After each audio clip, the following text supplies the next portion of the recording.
هذه السيارة ملك خاص لي، سوف أحرقها لأنها فرنسية، وسأرسل رسالة لماكرون الظالم.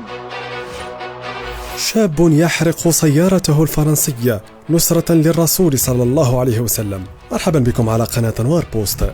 قرر شاب فلسطيني حرق سيارته فرنسية الصنع دفاعا عن الرسول عليه الصلاة والسلام، وأظهر مقطع الفيديو الشاب الفلسطيني وهو يمسك بيده قارورة بنزين صغيرة ويسكبها فوق السيارة، ثم أشعل النار فيها لتحترق.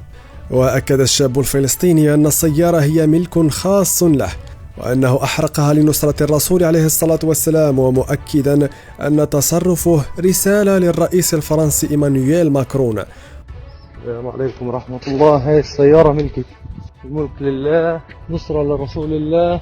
هاي سيارة فرنسية، أو أستخدم أي نوع أو منتج فرنسي. هذه السيارة ملك خاص لي، سوف أحرقها لأنها فرنسية، وسأرسل رسالة لماكرون الظالم. سوف تنال بيوم من الأيام عقابه، وسوف نأثر لرسول الله عليه أفضل الصلاة والسلام.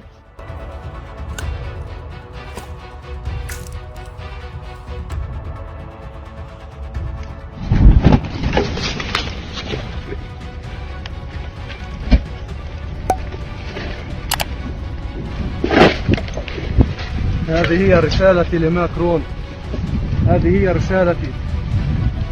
أقسم بالله العظيم، أقسم بالله العظيم، أنت والذي معك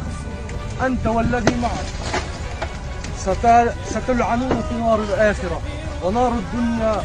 وجاء ذلك بعد استمرار نشر الرسوم المسيئة للرسول عليه أفضل الصلاة والسلام في فرنسا، حيث سادت حالة من الغضب في العالم.